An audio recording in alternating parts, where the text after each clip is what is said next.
We're going to be live. We are live.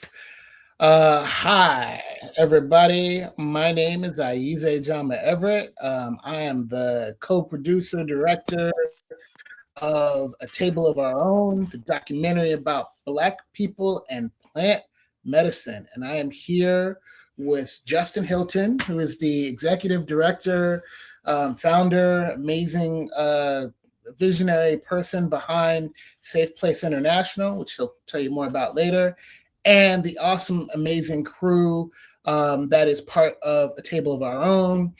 We got Reggie Harris here, the man who starts and never stops. We got Charlotte Dewar James. She is floating on water, spirit, and everything awesome. We got Dr. Akua Brown. If you are sick, she is your medicine. We got Karsten Fisher. He is the beginning and the middle, and he will never end. We got Monica. If you need it done online, she is the person to blow your mind. And last but not least, we got Kufi Carey Amara. This wisdom is one that does not stop. We are all here as support for SafePlace International, which is an international organization that works specifically with women with children and queer refugees around the world, giving them not just education, but also dignity, respect, and hope. But I'm going to let my man Justin talk a little bit more about what SafePlace does. Why don't you take it away? So first, just want to thank you, Ayize, and thank all of you for all the work that you're doing in the world, all the space you're holding, and your willingness to have this conversation, which will be shared with our communities across Africa, and will really be a window into a realm that may not be familiar to them. And so this conversation, know that while we're having it today, and I'm sure it'll be rich and transformative in the moment, we'll keep giving after we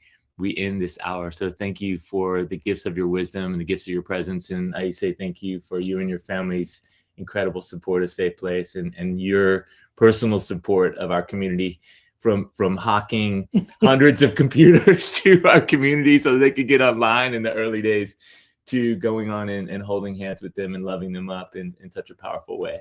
So yeah, so welcome everybody. And SafePlace International, as I shared with a few people before, is an organization that really works on leadership. We do a leadership training that's 15 weeks of intense trauma work, looking at who we are apart from all the conditioning and the legacy messages that have been taken on, all the lies. Many folks, when they come out, have their clothes burned, are sent away from their families, have to flee their countries, and endure just constant negative messages. So reclaiming their own bodies, their own wisdom, their own connection to purpose, and becoming self-referencing, really finding what their space and destiny is in the world, and then beginning to very practically execute that through acts of kindness and acts of service, and finding their individual path, like what it is for them to do. And we support them in doing that through micro grants of community projects and a lot of just work in continuing to do the work that comes up when you start to break out of all the things that have held you before, when you break your ceilings and when you break all the notions of who you've been and who you've been told you are. So so many questions for you guys, but would love to start with. Hold on. Before we even start, because we're going to start. But I just want to put it down for everybody who is watching this. This is a fundraiser. Okay.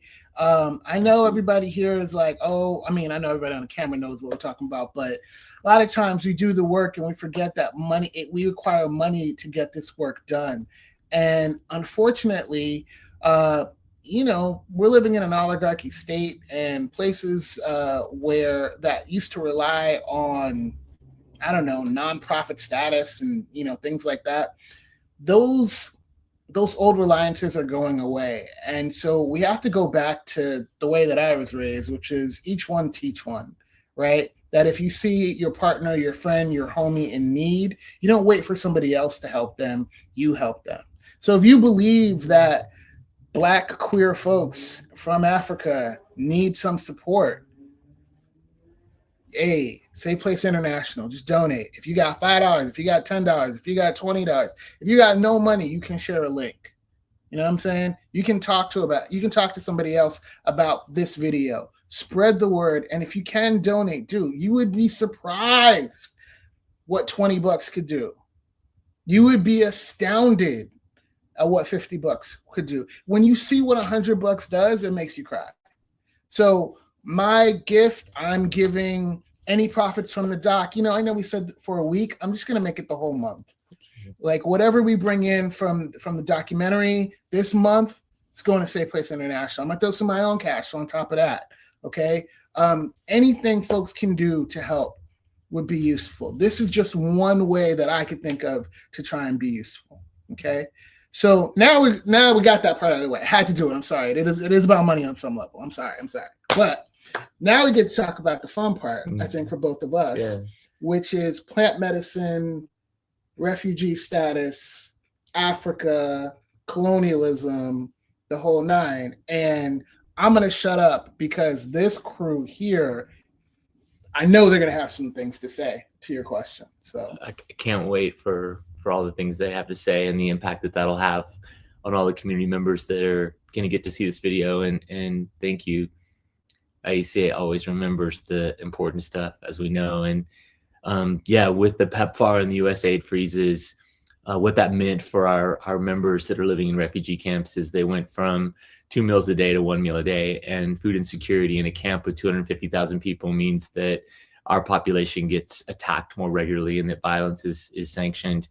We're looking at and responding in the best way we can. We've scaled our interventions times 10 for gender affirming care and for HIV drugs and for basic PrEP, because we're seeing an explosion in STDs since all those things got cut off. So just to ground what Ayize said, $15 a month feeds someone who's in a refugee camp. And for $200, we go in and do acts of kindness in orphanages and townships, which build tolerance and make it safe for our community to move in those spaces, which are the only spaces that they can afford to live in as unofficial, informal settlements. So to date, we've done this year, I think 66 acts of kindness affecting over 6,000 people. And those are all done by our community as volunteers, folks that don't have secure housing themselves, going in and making the food, in a big pot and then serving kids or people in the informal settlement. And the cost of that's $200, $250 to feed between 100 and 300 people, depending on the community. So just a context that the great thing about being able to contribute to communities across Africa is the impact is so much more than what we would see in a Western country. So and certainly what we see is that there's such a wealth of community organizing and such a willingness to share whatever they have. I was struck in the first weeks when there were medicine shortages, people were splitting their gender affirming care pills, they were splitting their HIV drugs, they were sharing their food. And in contrast to my Western friends who were telling me, I'm so depressed, I can't get out of bed, I can't turn on the television. I'm like, wow, you're not actually going to be affected by anything that's happening. The people who are going to be devastated, whose lives are threatened, who can't walk down the street, who can't get medical care, they're already sharing what they have. They're already talking about how can we form clinics where the clinics have closed? How can we mobilize and make sure that people are taken care of? How can we come together? And I think this is the lesson of marginalized communities is their response, their visceral somatic response to crisis and deprivation is sharing and support and collaboration. So with that, I want to turn it over to any of you to talk about anything you want to talk about. But one of the things that I think our community would love to hear is they don't know about plant medicine. Some of the folks have had very limited experience with more regional substances, but in general, there's a pretty strong bias against drugs, and so understanding that, and then the other thing that I think would be really relevant is as we move into this powerful medium that each of you holds, with folks that are actively in a high threat environment, whether that's a war zone like South Sudan or a refugee camp in Kenya, or just living in Uganda where going out in the street could get you killed. How do you work with that internal transformation where often a lot of those trauma responses and ego boundaries come down and there could be a dissolution for a moment? There can be, a softening of all of that. Like, so anything that you'd like to share, know you're talking directly to them and certainly to this larger audience that is here because and watching this video because they care about it and feel connected to our family across Africa. I'll do a little direction. I know Charlotte and Karsten both have some connections directly in Africa. Charlotte's so excited to talk. She's talking without turning her mute off. Go ahead, Charlotte. Why don't you start? I was just saying I knew that you were. I felt that directional energy coming my way. I mean, I feel like maybe there's an important framework shift around the conversation that would help to destigmatize some of this, which is to not characterize them as drugs and to characterize them as sacraments, as healing tools, as medicines, which is how they are used in a traditional context in Africa as well. So I think that too is frequently in the psychedelic space, the sort of like modern Western, more medicalized approach. There is medicalized, but even also ritualized. There's like a lot of focus here on Amazonian traditions and contemporary Mexican traditions, which are many tribal traditions. But yeah, those traditions get talked about a lot, and we don't focus on the fact that there's a very rich and broad psychedelic history and over 350 entheogenic plants on the continent of Africa. And there are many traditions that hold these plants and use them as tools of initiation. And what you're saying, this like going back to rescue and reclaim that essence of ourselves that is not touched by the conditioning, the politics, the identity, like all of these things that we need to use to make sense in this scene world. So I'm really curious, how we could have a conversation in this moment and ongoing about reclaiming lineage and local ritual and tradition as tools for this self-actualizing and transformation. There's a lot of complexity in that because many of those traditions are also obviously impacted by colonization. And so the viewpoints on gender expansive identity are not great. There's also frequently, I'm initiated in the Bwiti tradition, and there are definitely like the initiations for men. Interestingly, though, I was in the initiation for women, but men are allowed to do the initiation for women, but women are not allowed to do the initiation for men. So it'd be interesting. It's like there's complexity there, but I wonder how there can be, even amongst queer community, like reclaiming of the plants and the traditions of that place, and the initiations of that place and rites of passage of that place, that give us that sense of unending and untouched belonging. Ooh. I know Karsten has a connection to South Africa. Karsten, wondering if there's anything that came up for you. No pressure, but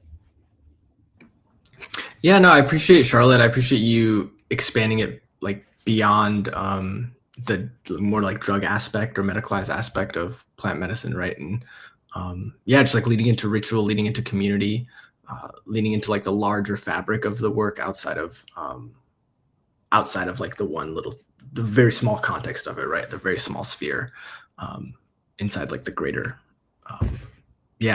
web of plant medicine work, of community, belonging, gathering with each other. Yeah. Just real quick, we did see, for those paying attention, we got to pay respect to our elders. Reggie's dad was just in the background right there. Shout out to Reggie's father. Thanks for being here. Thanks for allowing Reggie to be here as well.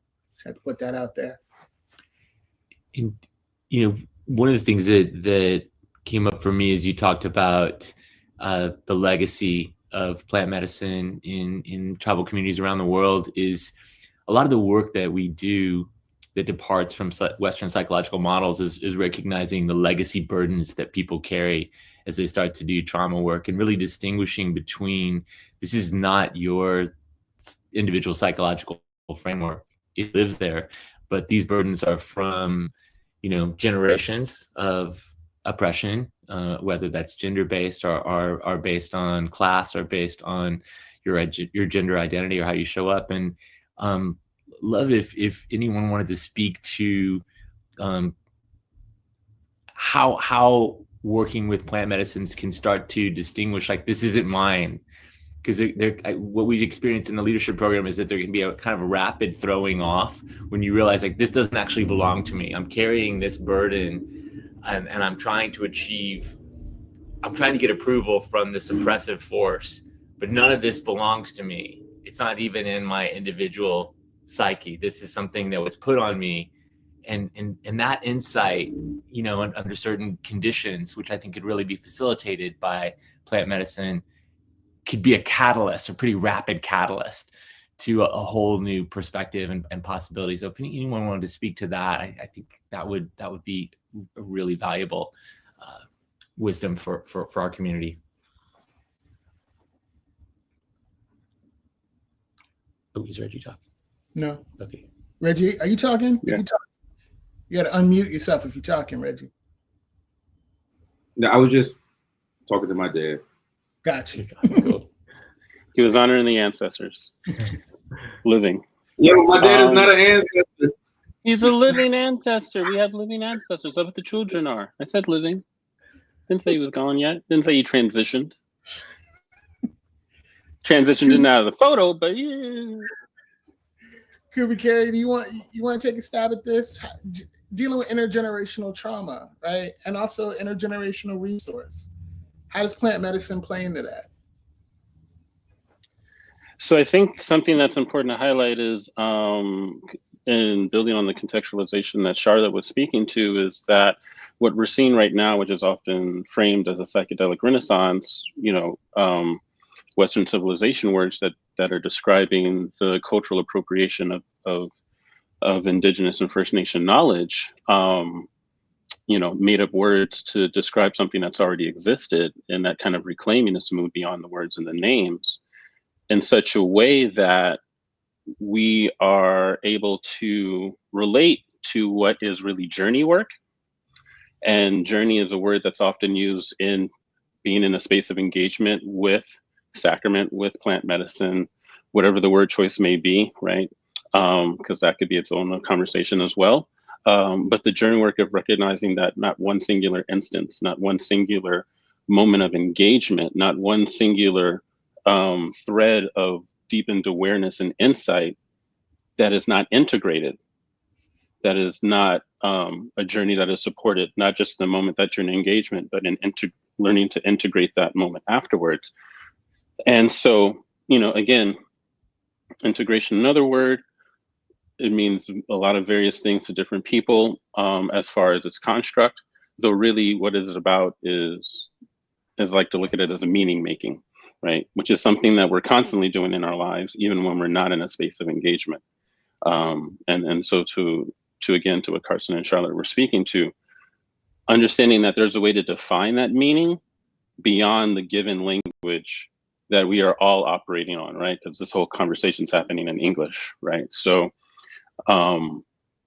recognizing that this is about stepping onto a choice path, a journey about identity to self, as much as it is about identity to the world around that we are forced to live in. And so just because, as I had someone say, just because you have this great, huge awakening moment that helps you to relate to yourself in a new, different way, if you're doing that in an environment that doesn't feel safe, right, then you are in a space where you're able to access healing, but as soon as you walk out the door again, there's harm. And so how does that not become a cycle? How does that not become bypassing? How does that not become self-aggrandizing? How do you work to keep that from being isolating? If you're the only one in your community that's willing to take that step to explore what is on the other side of this question. There's so much fear wrapped around it, from the legacy of the war on drugs that was pumped out by America to the world, that has impacted so many communities around the world with drug policy. So to understand that is a journey about deepening an understanding of self. And to your point, when people are in situations where basic necessities are a struggle to obtain, right? Choosing a moment to engage can feel life-threatening,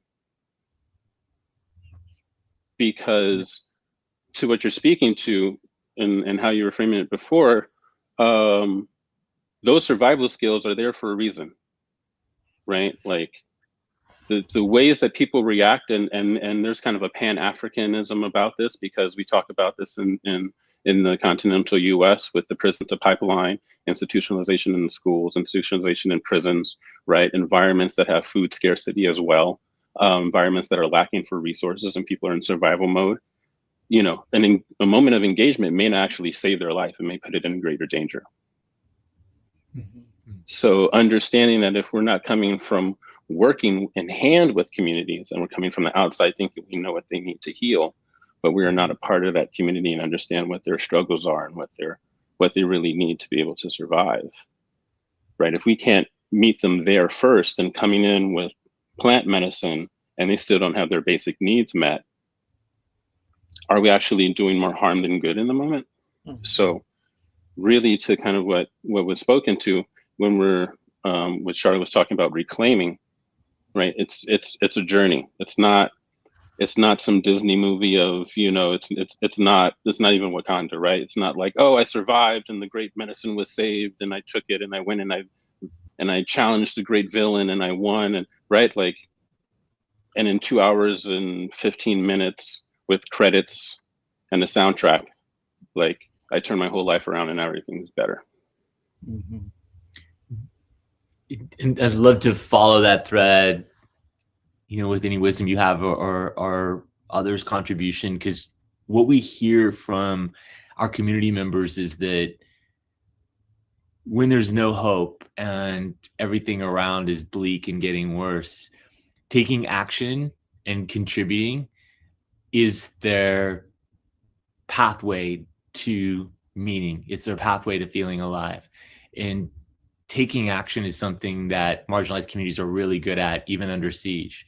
And what we hear again and again is, when I don't have enough food and I go and I feed someone else, my whole internal state changes. And I feel like I could live in this life. I can live under these conditions. And that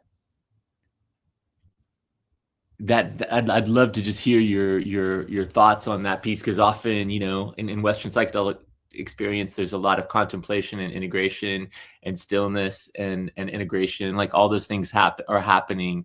Whereas what we see across Africa is they're, after a class, they're out there doing action. After a conversation, they're taking action, they're healing their relationships, they're feeding people, they're designing projects.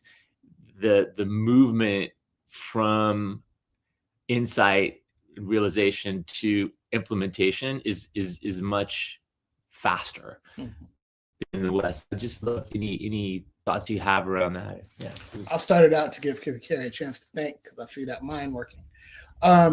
You know, some of my early work was working with many queer, but primarily identified as homeless youth and substance use. And one of the things that was really clear was that, you know, like you said, when folks are in a threatened position, when you are treated as a victim, one of the first things that you can do to gain power is to think of yourself as having agency, right? And I think so often in the medicine space, we think about the person taking the substance as the person who has agency. But I want to expand that out a little bit and say that the person providing food for that journey has agency. The person singing or holding music for that journey has agency. The person preparing that other person for the medicine has agency. The person who works with them after the journey has agency, right? The focus of like the one individual who is having the experience, I feel like that's a Western medical model, right? But I know that if Dr. Akua was struggling, for instance, and everybody on this call came to be with Dr. Akua, and maybe part of her work was like needing some medicine, that's medicine for all of us, right? We're all going to get a benefit from that.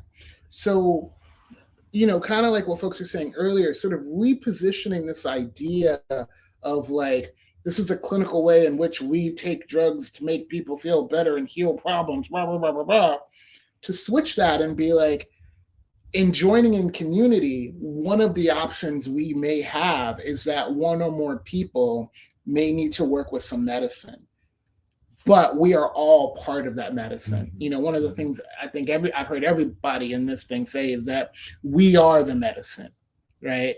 The compounds allow us access to realize that, perhaps, but to be in deep community with each other is the medicine. That's why I continue to mess with these people all the time. I mean, you got people moved out to Texas, they still part of the clique. You got people moved away from the Bay, came back, still part of the clique. We got people in Baltimore, still part of the clique, right?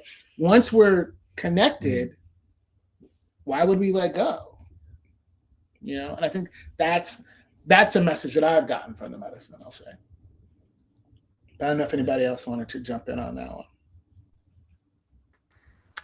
Hi, everybody. Can you all hear me okay? Yeah, absolutely. Reggie kept calling me and was booting me out of the chat. Monica, I didn't do that. First of all, happy Pride, everyone. Thank you, Ayize, Justin, you all for kicking off Pride with me, especially making it a melanated Pride.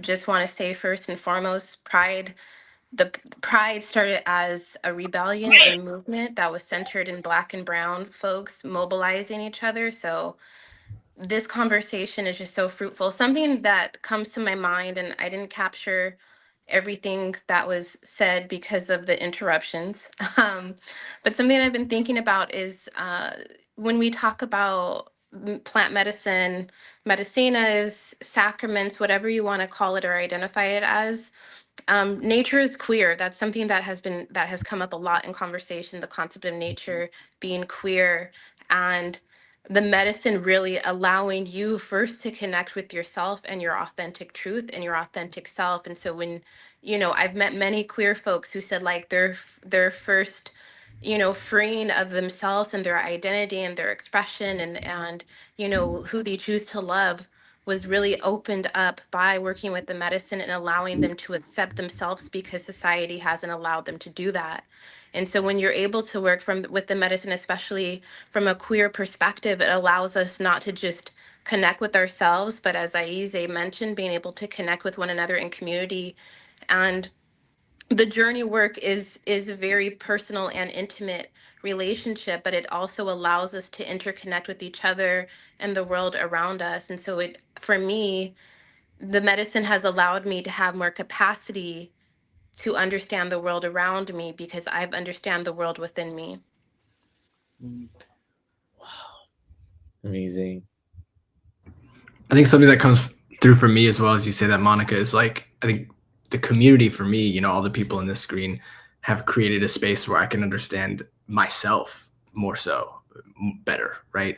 So that I can then give into my community, kind of like almost an inverse of what you're saying, Monica, is I feel like what community has been for me, right?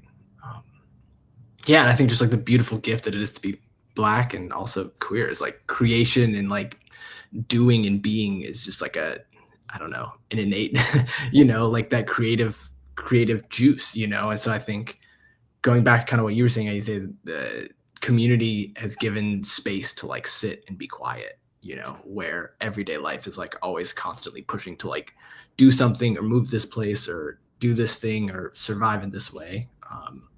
The community gives the framework and the space to to create, to think, to be.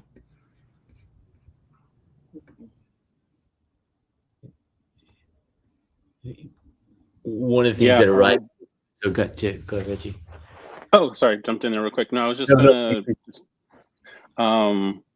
I think that's an important point, right? And just kind of tapping to what I was saying before is the environment that we're engaging in and how community is medicine. And that would, I think, is a stark difference between what does it look like to introduce what we're talking about as far as medicine, as far as plant medicine and sacrament and earth medicines into communities when you're talking about the African diaspora as opposed to kind of the westernized appropriation model that is glamorized, is the moving away from hyper individualism and realizing that we are able to be in the ways that we are because of our community, because of the ways that, like, anyone that's in a marginalized community, anyone that's feeling the weight of oppression in any society understands that if they don't have community, they're not going to make it, right? Like, this is something that is just a fundamental fact. So to what you're speaking to of how individuals form and build community, even in some of the harshest environments of, I'm sharing my HIV medicine, I'm sharing my gender affirming medicine, like, even though we're in an environment that doesn't want to affirm us, I'm affirming you with the medicine of community by sharing of what little I have. And that is such in its own self. That's what I mean by the environments we have around us when we're integrating. That becomes something so affirming to what Monica was speaking to of, I've now gained this awareness of myself that exposes the lies that I've internalized that were given to me about how I should feel about myself from external value structures, that I'm able to build my own worth within myself for who I am, and then have the community around me that affirms that, so that I have the strength to take the next step and to meet the new day into owning who I am authentically.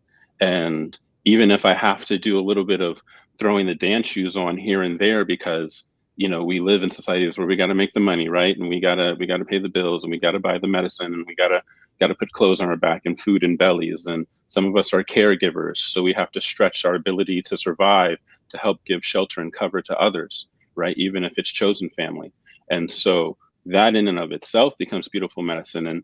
And for myself, when I was living in New York and I hit a rough patch and I had just enough to be able to pay rent, and that's all I had. And so at least I had a food over my head and a couple of friends who could slide me a couple of dollars to get some top ramen and make some simple grilled cheese sandwiches. I was feeling a kind of way about myself because of the narrative of society, especially living in New York, talking about, you know, the belly of the beast where money rules all. Yet at that time, I was afforded, and I say afforded, I was afforded an opportunity to go to a food line to feed unhoused people on Thanksgiving. The look on their faces to receive that meal, and what I was feeling about myself, and what I was feeling about how I was internalizing external values of my own worth, to be able to do a kind act for someone like that, and for them to provide some reciprocity of feeling affirmed that someone was humanizing them, someone was willing to show up and give love and care for them, just to your point, shifted everything about how I was looking at my own struggles, shifted everything about what it really meant to be successful. And that is the power of community.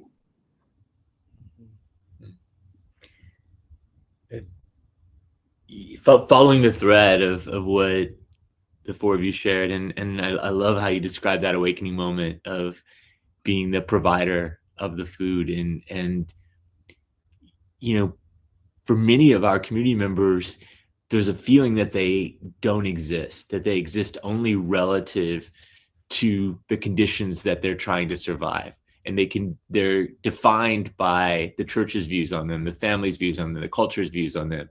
In that awakening to existence that you described in the food line is something that also extends to just walking down the street and realizing that you change as an individual every space that you're in.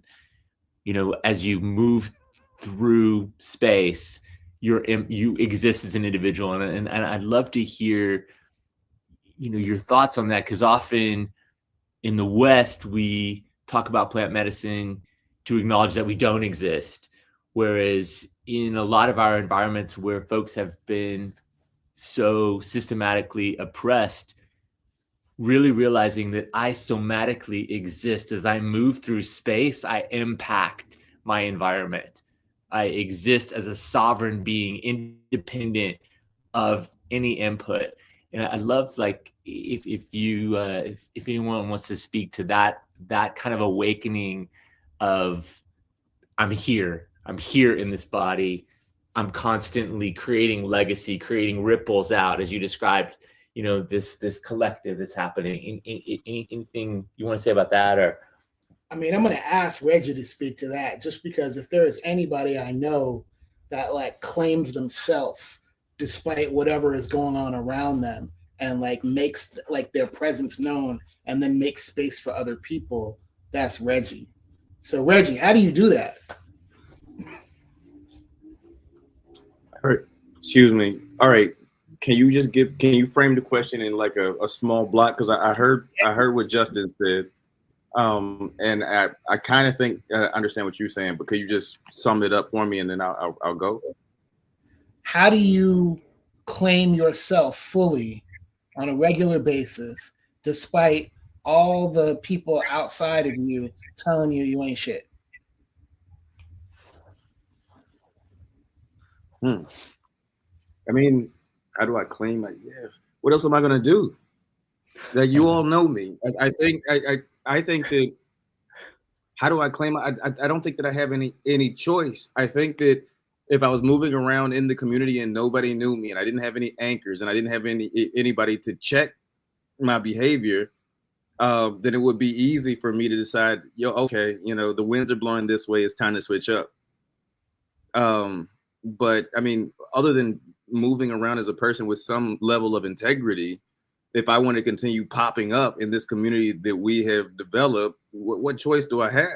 What would you do if, I claimed that I believed X on this issue, and then when it came time for me to stand on this issue, I chose Y, and then I popped up in front of you or any of you all? What would you do? Well, you know what I would do, but the word exactly. The word that you used was integrity. Yeah. And I'm wondering if you can talk about like that development. I mean, I'm not trying to bring your dad into every conversation, but I wonder, like, is that a legacy thing in terms of like coming from people with integrity? Is it something you have to develop yourself? How do you claim that, in the midst of all the people who want you to conform to be a different way? Dad, how you feel about integrity? Okay. He's saying, my dad's saying integrity is important. I've not seen my dad operate outside of integrity. And it's just, I mean, yes, we can say it's handed down, but at the end of the day, my dad doesn't live here. He doesn't see what I'm doing. I choose to show him and introduce him to what I'm doing because I've moved around in a way that allows me to hold my head up high. But again, I think, yes, it's easy for me to have integrity because I move around in a community where integrity matters. It's my choice to opt into community because to opt into integrity because I value you all. When we hopped on, hey, let's go hang out in a second. We all talk, we all know each other. For me, I know this might not be the exact answer that you're looking for, but my answer is, that's the importance. The importance of having a community is because it holds everybody accountable. Mm-hmm. The times that I've been burned moving around in the space, it's folks who either aren't attached to a community, aren't attached to my community, or aren't attached to a community where integrity matters. Mm-hmm. No, that's real. That's exactly what we wanted. Dr. Cool, I see you being quiet over there. I just wanted to give you an opportunity to jump in if you wanted to. No pressure. No pressure. It's all good. Yeah, y'all all got a lot of big words and a lot of deep thoughts. I usually meanwhile, you're the only one with letters in front of your name. I had to put that there to give me some respect in this room, right? To keep up with y'all. I'm like, yeah. I liked the question that you posed about how do you like maintain yourself? How do you keep yourself whole, true to that inner light that you know that shines within you? And I agree that it has to do with having community and having folks around who can hold you accountable, but it also is a little bit addictive when you are your true self and you let your true light shine and find people who want more of what you really are. I find that it is it's a little it encourages you to do that more. The only way to have true relationships is to let people see the real you. And so once they love you as you are, it gives you space to continue to show that light and continue to shine in that light, and attract the people who can hold you to that, to be that person and to grow into that container, that vessel that let that spirit that is within you really fill up your container of this body and this being. And can you do it all the time? Maybe Reggie can, but I can't. I will say, because I don't think I want everybody. I know everybody aren't ready to hold this gift that I am. So I think I know that I definitely move in silence until I feel like there is some sort of safety around me. So maybe I can understand. Maybe that's why I stay a little quiet on the chat until I know that feel what's really going on, feel what really is happening in the room, and then decide if they are worthy of seeing the real me. So I would let people know, especially folks who are going through some shit, try to find those little spaces, little safe spaces, little places, whether it be with other people. Usually it's best with other people, whether it be through sacraments or plant medicines, whether it be through music or singing, whether it be through style of dress or any way that you can show and share a little piece of yourself to get that echolocation, to find the people who respond to that and who will send that back to you. Do it in the way that you can, in a way that feels safe to you, and a way that is truly honoring who you are as a person, as a being. That's my 2 cents. That's $1.50 at least. I mean, I'll say cool. Like you came up with a really good point about yourself as a gift. And I think that's something that when you're in a refugee camp trying to take a class on a cell phone, it's really hard to remember that you are a gift to the world. And I think that's something that plant medicine has given me, I'll say, right? That the connection with like that I'm okay, right? That I'm more than okay, that I'm good, right? That I'm worthy of love and respect, right? I mean, maybe y'all grew up with that. I didn't grow up with that, right? I know that of the 1,800 people that are going to have access to this video, a lot of them didn't grow up with that.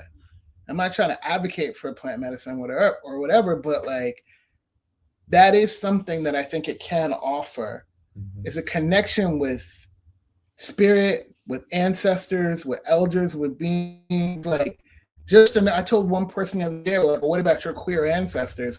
Blew their mind. They're like, what do you mean queer ancestors? I'm like, those that came before you that was queer. They were like, oh snap.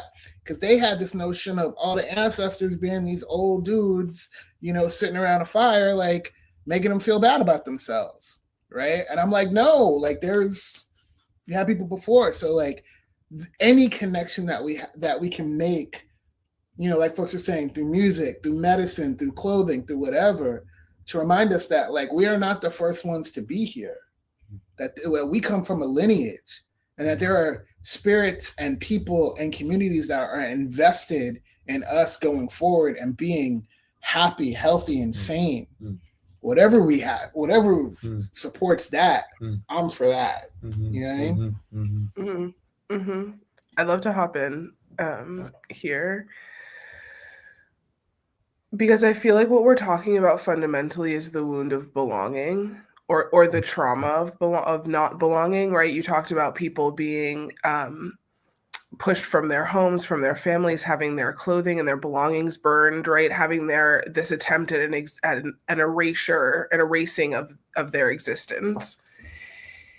And I don't know that the answer to that is always individual self-actualization. Like, we keep talking about this still from a very like Western individual viewpoint, that we need to like be our own person and figure out our identity in order to have a sense of belonging. And I would say that most of us over here have been doing that for a long time, and a lot of us still do not feel a sense of belonging in this world. And what Ayize is saying about working with plant medicine is this understanding that you belong to something much greater than just this reality, that there is an entire unseen force of ancestors, of elements, of spirit guides, of all of these pieces that give you a greater sense of belonging to the greater fabric of existence, and that you are a gift, that you have a purpose. And two, when we look again, like going back to this idea of rite of passage or ritual, especially in an African context, really in all indigenous contexts, it's this like naming that you are an incredibly important and unique manifestation of spirit in this world. And also, you're not separate from anything else or anybody else in your village. Like, everyone has that. And Right. so what you're talking about around like altruism, generosity being a literal prescription against depression and anxiety and this epidemic of loneliness that we're in, which our elders and ancestors could have told us for millennia, but is also backed by science now, and research and study, that altruism is the antidote to depression. I wonder if like there's actually if this audience that's watching this has like a huge leg up over all of us in what it is to actually recreate the village, because you're not so torn and so far from it.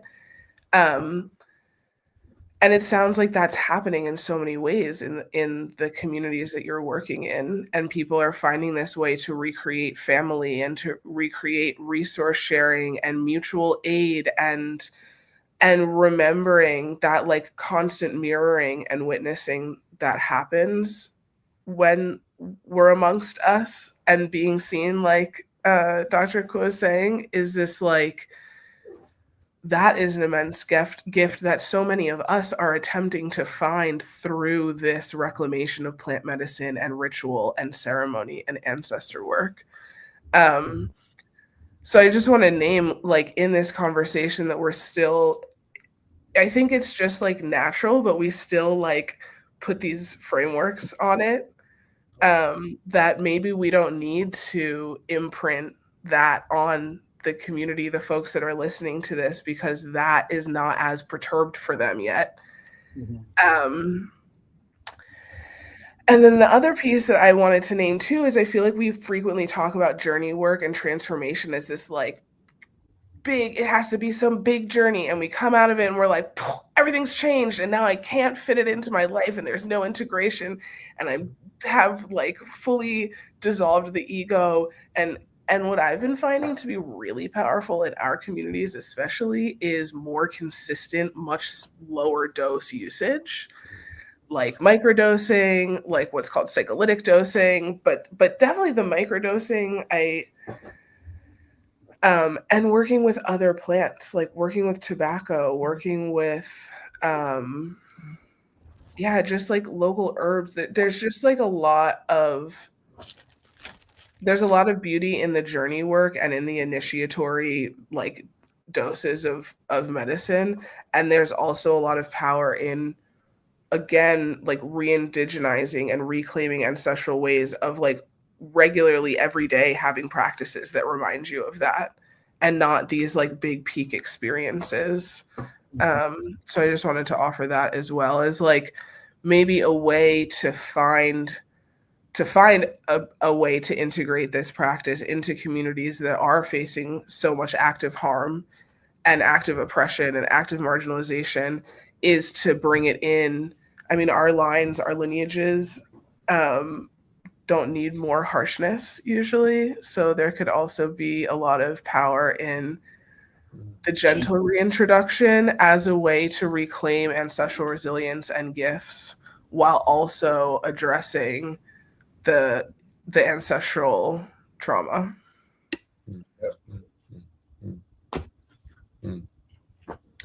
I want to just piggyback off of what we're just speaking to in this moment in the share, bringing it back around to how Monica helped us acknowledge how we come to this moment, right? Marsha P. Johnson, right? It was folks looking for community and looking for safe spaces, understanding that they were creating in their own ways, and to like what Dr. Akula is speaking to, were people they felt safe enough to show themselves with, to be their true selves, and the importance of that. And it was about places like that we have this Pride Month that we're speaking to. And yeah, low and slow, to what Charlotte's speaking to, right? Like, especially if we're talking about folks who have very extreme and severe environments that they're having to navigate already. You know, I'll often say for myself and how I'm navigating things in my life that, you know, the nervous system can be the boss, right? And so, like, what is okay for my nervous system right now, not what is someone said is what I should be doing and prescribed for what healing is supposed to look like. And especially if unfamiliar with altered states of consciousness. And by the way, we've been doing this, I think Victor in the doc film speaks about this. A lot of the things that support journey work are things that we already have within our culture, right? And so when we're talking about Pride Month, like dance floors, spaces where people were able to be themselves and to express themselves and allow that energy to just move through them and out them, in a way that they don't have other spaces to do that before. And like, culture is a medicine as much as community is medicine. And I think if we're talking about pride, if we're talking about LGBTQAI plus, like, culture as safe space, culture as medicine is something that can be really powerful and transformative even before you get to the moment of like engagement in an altered state, because the dance floor can be an altered state for a lot of people that allow them to find themselves, to express themselves, to feel safe enough to show up in the world as who they are, to even attempt to attract people to accept that. And that can even be the case of, oh, I went there, but I didn't get on the dance floor. I didn't feel comfortable yet. Oh, I finally made it on the dance floor. I finally danced. Oh, somebody danced with me and I felt awkward, but they said, I hope I see you next time. And now somebody like is looking forward to seeing me, which feels new. You know what I mean? Like, that can be medicine. That culture, that community, that kind of low and slow of again, piggybacking on what Charlotte's speaking to, is like, you get to pick the pace of this. It's not a case of like, you signed up for a roller coaster and you have to open up with a big, great journey. And then whatever that does to you, you're stuck with having to continue to kind of outmatch each journey. Like, to your point, that's such a westernized, hyper individualized, like, the only way to do this is one way. Meeting yourself where you are, right? Moving at the speed of trust and the speed of medicine with yourself, and going low and slow, and understanding that like, culture is medicine.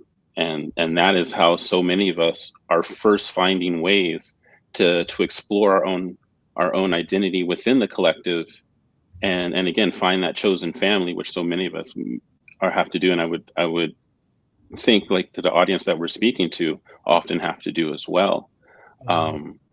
Even if it's just that one little piece of clothing that, you know, when I put this one thing on, I feel like this is the thing that like connects me to me. And I only wear it inside because I don't feel safe enough to wear it outside yet and show that part of me. But there's this thing I went to and I wore it and somebody complimented me on it. And like the power of that is so rich in our own culture. It's nothing we have to look outside of ourselves as the African diaspora to find. There's so much richness in that and within ourselves that we don't need somebody to frame that narrative for us. Like, we don't need somebody to like steal the coolness that we already naturally embody to then try to sell it back to us. Like there's so much innate internal wisdom in what that is for us, that like so much of culture that we look at today comes from communities that are oppressed, especially at the intersection of pride and Black. And so much of what is getting built off from that are people that were doing exactly that. Yeah. If there's not a place for me to find myself, I'm gonna build a place and I'm gonna invite others. That's it. Yeah. What y'all are talking to is the thing. Like whenever I talk to the graduating class at SafePlace International this last time, but I've talked to them a few times. Every single time I have to tell them, I'm like, y'all are the coolest motherfuckers out here.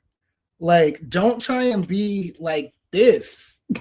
Be like you, and just know how dope you are. Like, and I think just hearing what you're saying, Kubi Carey, what you're saying, Charlotte, what you're saying, Monica, Akua, right? It's just that, and you too, Carson. Just that, like, once we locate ourselves as the center of power, as the center of belonging, as the center of respect, everybody else can do what they do, but they don't have power over you. Right? That like once we like, if I'm foul with Reggie and Charlotte, I'm messed up for real. I know that. Right? And I gotta get right with them. But a boo-boo the fool down the street who looks at me and is like, oh, Ayize sucked. I don't care. I'm cool with Reggie and Charlotte. Right? Like I don't, right? So who are our references, right? Who are we looking at to say whether or not we're okay? And I think if who we're relying on are people who, no matter what, don't have our best interest at heart, we're fucked. You know? Amazing. We only got like 2 or 3 more minutes. Do you have any other big things? No, I'm just so moved and so grateful for all of your wisdom and this quality of electric availability and immediacy is something that's blasting through the screen from all of you, and something that's really apparent with bad internet and load sharing across 29 countries. And that availability for life, that availability to be both receptive and active at the same time and engaged and changeable. It's such a magic quality, and really, I feel like this conversation has been one where we used really, really powerful life trajectory changing words, but the energy and the availability and the openness from each of you is such deep medicine without any words. So thank you for your potent transformative words, and thank you for the deep yes that you come with, and the availability and the willingness to be fully here, because that in itself, that somatic embodying, is this invitation into life, into fully living who we are and breathing and connecting and being animated by a force that is beyond definition. So grateful for all that you've offered in this hour. It's been so hugely generous. I don't know if anybody else got any final words, anything they want to say, any offerings to the group. I love y'all. Say I love you to your friends. I love y'all. For real. So often we can be in spaces where we only see what's right in front of us. And to have beautiful people that can reflect our beauty back to us that we may not be able to often recognize in moments when we're just in it is love y'all.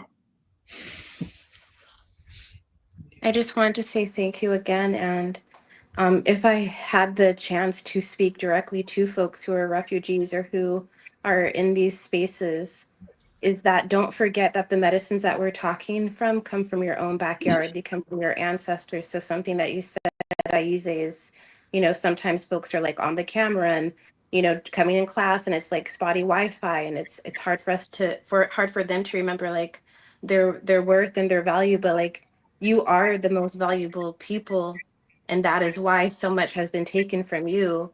And so I hope that this conversation allows you to return to yourself.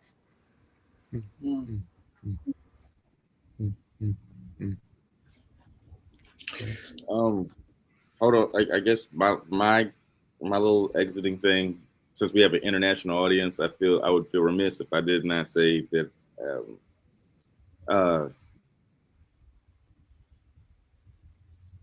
true freedom to all the colonized states, including Palestine. True freedom and equality. Ashe. For real. Yes. Thank you for gathering us. And I hope that everyone that is watching has an opportunity to remember themselves.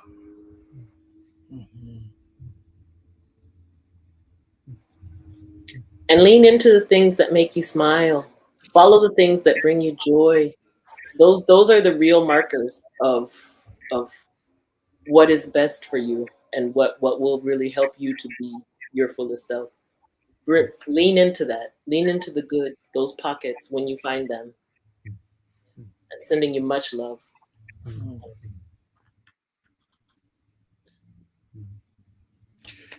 Y'all are amazing. Thank you so much for doing this. I know y'all are like, what is Ayize talking about? What is this weird thing? I really appreciate you trusting me on this.